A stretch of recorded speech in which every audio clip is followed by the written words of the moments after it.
কিছু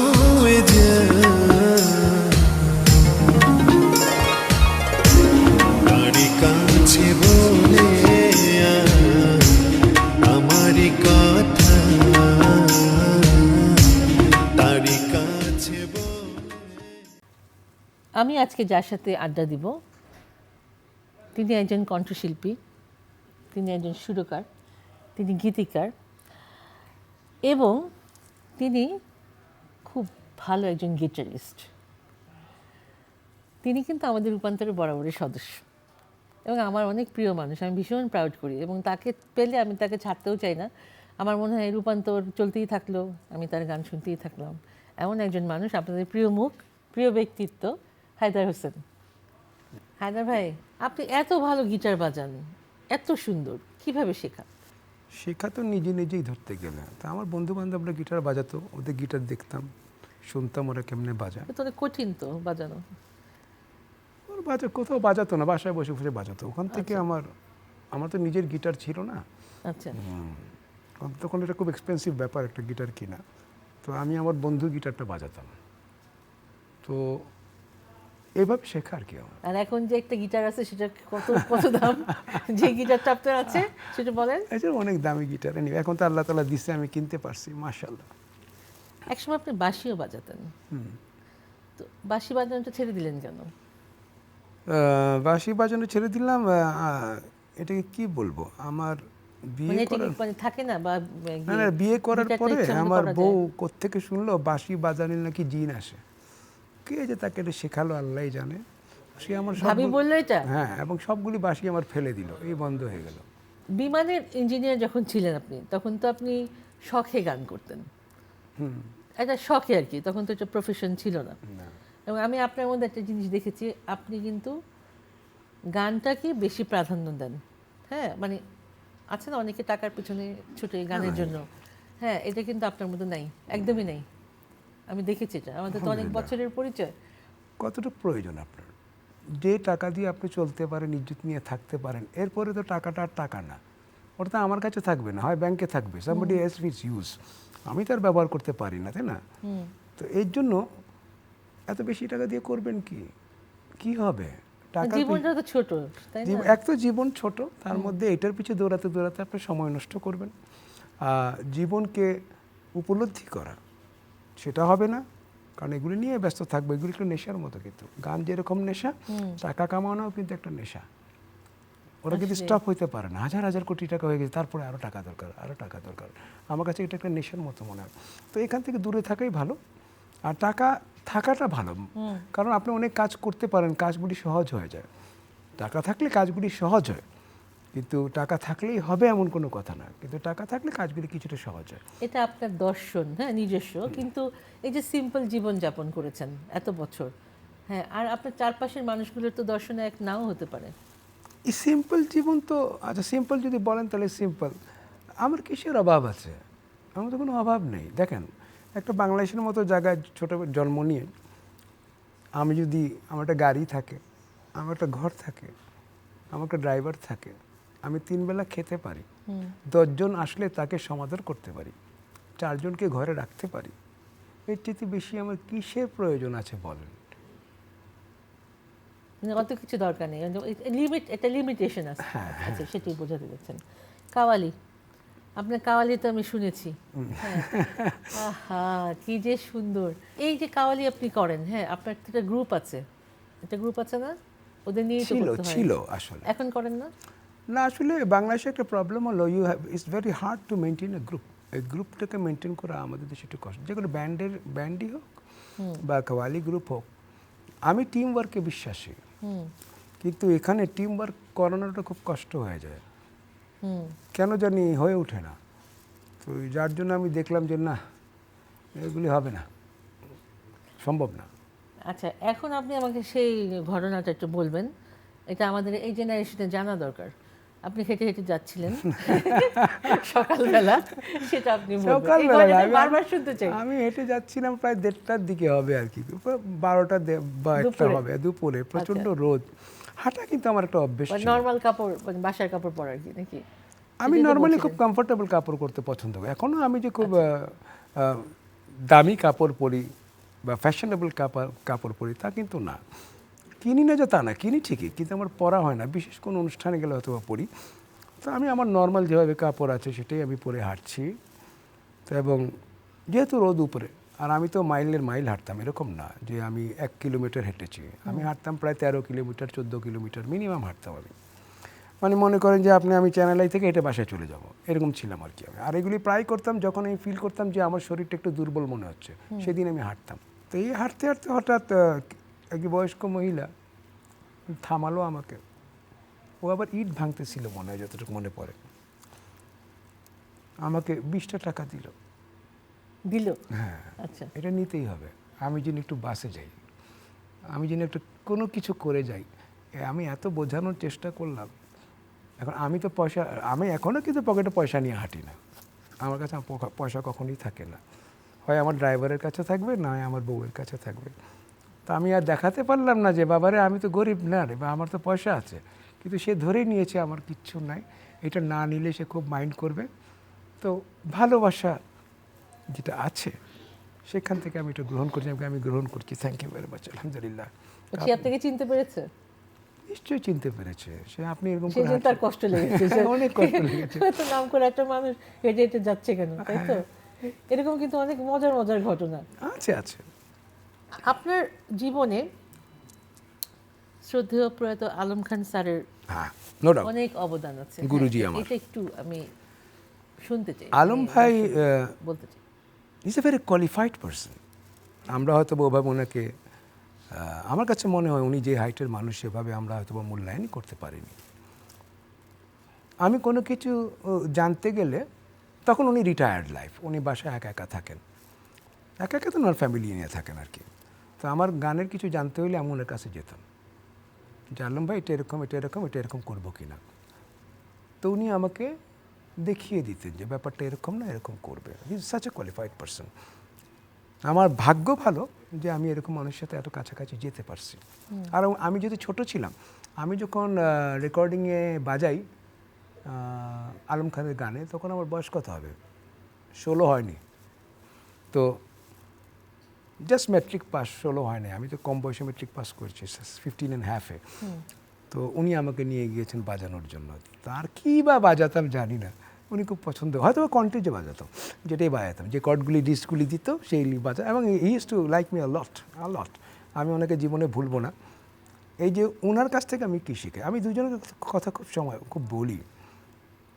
একজন হল লাকি আকান্ত। লাকি ভাইয়ের বাসায় কিন্তু আমি প্রায় অলমোস্ট এভরি বিকালে যেতাম। খুব কম হয়েছে যে আমি ওনার বাসায় বিকালে যাইনি। আমি বসে বসে খালি শুনতাম উনি কীভাবে সুর করেন। সুর করতে হয় কেমনে। তো ওনার কাছ থেকে আমার শেখা গান সুর করতে হয় কেমনে। আর আলম ভাইয়ের কাছ থেকে শেখা হলো গান কম্পোজিশন করতে হয় কেমনে, how to play the music. মিউজিকগুলি বসাবেন কেমনে, অ্যারেঞ্জমেন্ট কেমনে করবেন, কেন এই পিসটা বাজাবেন। আলম ভাইয়ের সব মজার জিনিস ছিল এটা।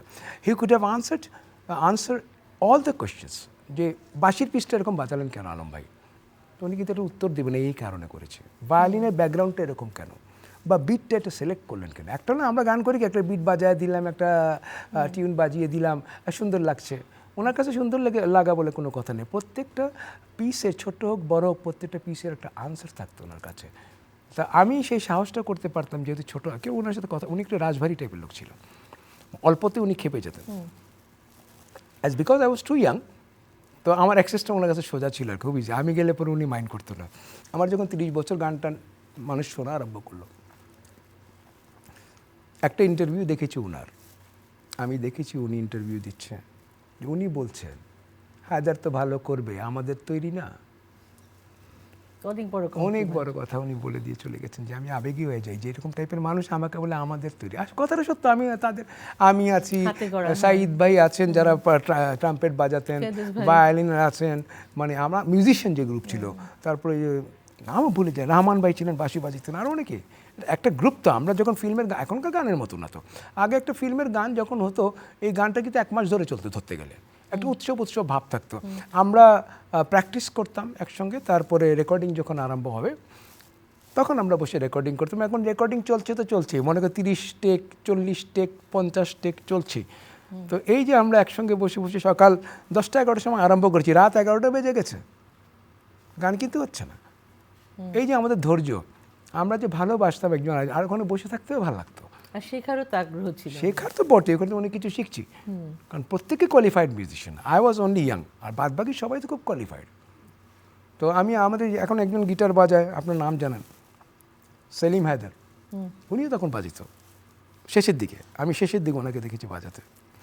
আমরা একটু ব্যক্তিগত জীবনে যাব, মানে আপনার বিয়ের স্টোরিটা, বিয়ে দর্শকরা জানতে চায় আর কি। আমার বিয়ে আসলে সেটেল বিয়ে, কারণ আমি যে কাজ নিয়ে ব্যস্ত থাকতাম, সব হয় লেখাপড়া নাই, আমি মিউজিক নিয়ে ব্যস্ত থাকতাম, প্রেম করার মতো সময় আমাদের নেই। আচ্ছা প্রেম করতে গেলে আমি দেখেছি যারা প্রেম করেছে তাদের অনেক সময় দিতে হয়, আচ্ছা। তো যেটা আমাদের সেই সময় ছিল না, আর আমরা সেই সময় দিতে রাজিও না। আমার বিয়ে ঠিক হয়েছে কিভাবে, আমি আসলাম 1987 বা 88-এ বাংলাদেশে বেড়াতে আসলাম ফর 2 উইকস। লন্ডনে ছিলেন তখন? লন্ডনে হ্যাঁ। লেখাপড়া করতাম তখন আমি। তো আমার নানা তখন জীবিত, আমাকে ভীষণ আদর করতো আমার নানা, মানে অতিরিক্ত আদর, আমি ওনাকে অনেক মিস করি এখনো। তো উনি হঠাৎ করে বললেন যে আমি বিয়ে ঠিক করতে চাই। কার? তোমার। আরে আমি তো বিয়ে করবো, আমার বয়স কত, আমার 22 বছর বয়স, আমি কি বিয়ে, না বিয়ে পরে করবা, আমি বিয়ে ঠিক করতে চাই। কি বিয়ে? তুমি আমার পছন্দের নাতি, আর আমার একটা পছন্দের নাতনি আছে, আচ্ছা, ওটা হলো আমার আরেক খালার মেয়ে, কাজিন। কাজিন, আচ্ছা একে তোমার বিয়ে করতে হবে। নানা বলল মানে জি হুজুর, যান। আপন খাতে তো বোন। হ্যাঁ, আচ্ছা, ভাবলাম অনেক সুন্দর দেখতে। সুন্দর না? অবশ্যই আচ্ছা আচ্ছা। আর আমি অনেক কি? সুন্দর, অনেক মিশুক, হ্যাঁ অনেক নাইস একটা মানুষ। নো ডাউট, হ্যাঁ she is a lovely lady, ভালো মানুষ। আসলে আসলে মানুষটা খুবই ভালো। তো হায়দার ভাই, আপনি যে গানগুলো করেন, হ্যাঁ প্রতিটা গানের মধ্যে একটা করে সামাজিক বার্তা থাকে। যখন যেটাই যেটাই হচ্ছে, মানে ওটা নিয়ে আপনি একটা গান করার চেষ্টা করেন, ইয়েস। এবং সেই গানগুলো সুপারহিট হয়ে যায়। তাই নাকি? হ্যাঁ, মানুষ শোনে অনেক, মাশাআল্লাহ। কারণ আমি যখনই ওটা শুনি, চিৎকার করে কাঁদিতে চাই। মানে এই গানটা যখন আমি শুনি আমার খুব কষ্ট লাগে এবং আমার চোখ থেকে টপটপ করে পানি পড়ে।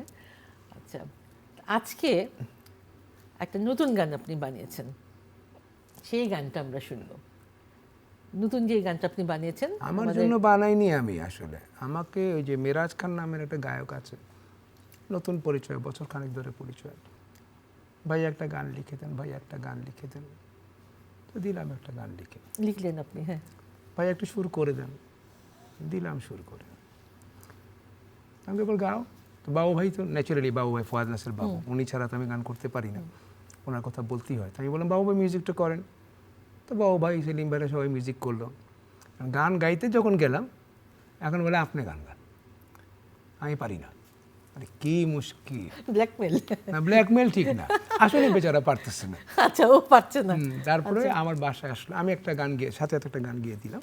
তারপর সে বাসায় আসলো, বাসায় আসার পরে আবার আমি তাকে গান আস্তে আস্তে করে শেখালাম যে এভাবে গাইতে হয়। দেন হি স্যাং। আমি এটাকে বললাম যে এটা ডুয়েট করো, উনি কিছু গাবে আমি কিছু গাইবে, একলা যখন উনি পারছেন না, চলো আমরা ডুয়েট করি। তো এইভাবে ডুয়েট করে দিয়ে দেওয়া আর কি। তো দেখলাম এই বেশি দিন তো হয় না, 2 দিন হয়েছে, 3 দিন হয়েছে, আমার ভিউজ আসছে মনে হয় 34 লাখ। 34 লাখ? হ্যাঁ, 2 দিনে? 2 দিনে, আর একটু বেশি হবে। আপনাদের ভিউজ অনেক আসে, অনেক 40 আসে। লাখের উপরে হয়ে গেছে যেটাই মনে হয়। গানই করেন। মানুষ কেন যেন পছন্দ করে, আমার এটাই হলো সবচেয়ে বড় পাওয়া, যে আমি যাই করি না করি, আপনি ভালো করেন সেজন্যই পছন্দ করে। আমি এরকম দেখেছি যে আমি যে লিরিক্স, আমি অনেক আগের কথা বলছি, তার সাথে খুব সুন্দর লিরিক্স গাওয়াও সুন্দর, তো মানুষ নেয়নি। নেয়নি? না। হ্যাঁ। এখন মানুষ যে কেন নেয়, কোন কারণে নেয়, I don't have any clue. আপনি গান ভালো করলেই যে মানুষ নিয়ে নিবে, দ্যাটস নট রাইট। এটা এটাও বিশেষ ঠিক, কোনো এটা কারণ ঠিক। আছে যে ওই গানটা নিয়ে নেয় তারা, তাই না? আমার একই গান মনে করো, আমি একই গায়ক, আমি 2 টাইপ গান গিয়েছি, একটা গানের ভিউ দেখবেন একেবারে 40 লাখ, আর একটা দেখবেন 1 লাখ, একটাকে তারা চুজ করে নিয়ে চলে গেছে। এটা আমি অন্যভাবে দেখি আর কি। আমি ভালো গান করলেই যে মানুষ নেবে তাও না, ভালো গান করার চেষ্টা করি, সবাই তো ভালো গান করে যারা গান করে। তাও তো হায়দার ভাই, আপনার গান মুখে মুখে বাজে, কারণ আপনি তো এখন পর্যন্ত নতুন নতুন গান করেন, এখনো ওই করি। গানগুলো কিন্তু মানুষ গায়, কিন্তু আমরা ওই সময়টাতে, আমি এইটিজের কথা বলছি, যে এই গানগুলো হতো, ওই গানগুলো কি ভাল লাগে না, এখনো তো শুনতে এখনো ইচ্ছে ভালো করে লাগে। বারবার। কিন্তু এখন যারা গান করে, মানে নতুন জেনারেশন, ওরা ভালো করে, কিন্তু গানের রেশগুলো থাকে না। কিন্তু আমার কথা এটা হচ্ছে, আমি একজন খুব ভালো লিসেনার, আমি খুব গান শুনি, এটার ওই রেশগুলো আমার কিছুদিন থাকে, হ্যাঁ, তারপর কিছুদিন এটা পর কারণ নাই। বলি আমরা। আমি অ্যাট দ্য এজ অফ 61 আমার বয়স হয়ে গেছে এখন। আমার মিউজিক্যাল বয়স হবে 44 ইয়ার্স, মিউজিকে আছি, long time. It's a long time. আর কোয়ালিফাইড মানুষের সাথে ছিলাম, সেটা সবচেয়ে বড় জিনিস হলো আমি অলওয়েজ কোয়ালিফাইড মানুষের আন্ডারে থাকতাম। আমি একা একা গান করতাম না, আমি তাদের আন্ডারে বসে বসে গান করতাম, শেখার চেষ্টা করতাম কেন গান থাকে না। একটা গান আপনি করবেন কেন, প্রথমে এটা জানতে হবে। ফার্স্ট থিং, যে আমি গান গাইবো কেন বা গান লিখবো কেন। আপনার যদি এই চিন্তাটা ঠিক না থাকে, তাহলে আপনার কিন্তু গান টিকবে না। আপনি যদি প্রথমেই চিন্তা করেন আমি গান গেয়ে অনেক নাম করব, ইউ আর গন। বর্তমান প্রজন্মকে আমি দেখছি ওরা খুব তাড়াহুড়াতে বিশ্বাসী, অল্পতে খুব দূর দৌড়াতে চায় আর কি, তাই না? আমি যেটা দেখেছি আর কি। তো এরকম করলে কিন্তু গান মানে মানুষ শুনবে না। আপনার গানের পিছিয়ে শ্রম দিতে হবে, প্রথমে আপনাকে শিখতে হবে যে আপনি কি করছেন। শিখে আসতে হবে। এখন শিখিতে কারো কাছ থেকে কারো কাছে শিখতে হবে। এখন আপনি Right. কাটপেস শিখে গেছেন, মিউজিক শুনলেই তো মনে হয় যে এটা কাটপেস লাগানো, তার মধ্যে গলা টিউন করা, আমরা তো শুনলেই বুঝি গলা টিউন করা। তো এই গান মানুষ নিবে কিভাবে? আপনাকে প্রথমে বুঝতে হবে যে এই গান তো মানুষ নিবে না, মানুষ সেটাই। হিউম্যান ফিলটা নিতে চায়। আমরা তো রোবোটিক গান পছন্দ করবো না যে কোনো মানুষ, আমি ইয়াংদের জন্য বলছি।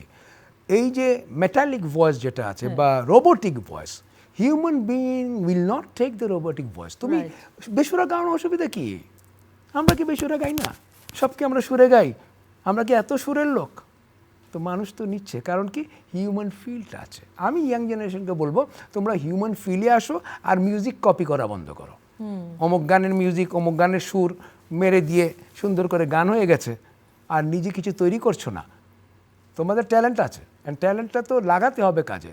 আপনি যদি আপনার দেখা দেখি আমি লেখা আরম্ভ করি, তাহলে আমার ট্যালেন্ট কিন্তু আর প্রকাশিত হবে না। আমি ইয়াং জেনারেশন শুধু এটাই বলতে চাই, তোমরা শেখো, সেটাই ইউ বেঁচে আর থাকবে। ট্যালেন্টেড, আর তোমরা নিজেরা কিছু করো, ওর প্রভাবিত হয় না। সেই জন্যই সেই গানটা থাকে না। থাকে না। হ্যাঁ, তখন মনে হয় কি, আরেকটা নতুন গান আসছে, আমরা ওদিকে হ্যাঁ, ওদিকে হেলে চলে গেলাম। গেলাম। হ্যাঁ, ওদিকে চলে গেলাম, ওইটাই শুনছি, এরকম। আপনার নতুন গান বিজয় উল্লাস, এটা আমরা একটু শুনবো। এই গানটার মেসেজটা কি ছিল? এই গানটার মেসেজ একটাই, বিজয় উল্লাস এখানেই নেই কো শেষ, বিজয় উল্লাস এখানেই নেই কো শেষ, সবাই মিলে গড়তে হবে স্বপ্নের বাংলাদেশ। হিংসা প্রতিহিংসা নয়, ভালোবাসা চিরন্তন। হিংসা প্রতিহিংসা নয়, ভালোবাসা চিরন্তন। ভালোবাসা গড়ে দিতে পারে সুন্দর ভুবন। গানের মেন জিনিসটা হলো হিংসা প্রতিহিংসা থেকে আমাদেরকে বের হতে হবে, ভালোবাসতে জানতে হবে। আপনি অন্যায় করেছেন, অবশ্যই অন্যায়ের বিচার হবে, কিন্তু there is a judiciary system, সেই সিস্টেমে বিচারটা হওয়া উচিত।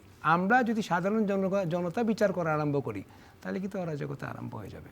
এইসব হিংসা প্রতিহিংসা থেকে আমাদেরকে দূরে থাকতে হবে এবং সিস্টেম একটা আসতে হবে। আর বিজয় উল্লাস আমরা করতেই পারি, কিন্তু দেশটাকে গড়ার জন্য যা যা করার দরকার সেটা মাথায় রাখতে হবে। চ্যানেলের পক্ষ থেকে, রূপান্তরের পক্ষ থেকে অনেক অনেক ধন্যবাদ এবং অনেক ভালোবাসা আপনার জন্য। আর আমার হলো আপনারা বারবার আমাকে মনে করেন, সেজন্য অনেক ধন্যবাদ। কারণ আমি এটা আমার জন্য আর কোনো আপনি ডাকলে আমি তো না করতে, আমি যখন ডাকি, আমি তো না করতে আপনি পারি যখন না। চলে আসেন আমার কত ভালো লাগে, তো আমার কাছে আশীর্বাদ মনে হয় যে আসলে আলহামদুলিল্লাহ। আমার উপর আল্লাহর রহমত আছে। আমি একটু বিদায় নিয়ে নিই দর্শকের কাছ থেকে। আমাদের আজকের অনুষ্ঠানে আমাদের যিনি অতিথি, আমার তো তার গান শুধু শুনতে ইচ্ছে করে, মানে বসে বসে শুধু গান শুনি, কিন্তু আসলে তার শরীরটা আজকে ভালো নেই।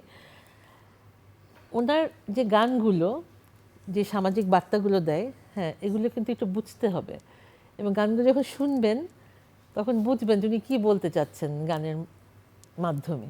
যে উনি এতটাই সহজ সরল জীবনযাপন করেন যে উনি মনে করেন যে একটা জীবনে এতটুকুই যথেষ্ট, আল্লাহ যাকে যেভাবে রেখেছেন তাতেই যেন মানুষ খুশি থাকে। ভালো থাকবেন, আমি চলে আসব এই দিন এই মুহূর্তে। বিজয় উল্লাস এখানেই নয় কো শেষ, বিজয় উল্লাস এখানেই নয় কো শেষ। সবাই মিলে গড়তে হবে স্বপ্নের বাংলাদেশ। হিংসা প্রতিহিংসা নয়, ভালোবাসা চিরন্তন। হিংসা প্রতিহিংসা নয়, ভালোবাসা চিরন্তন। ভালোবাসা গড়ে দিতে পারে সুন্দর ভুবন।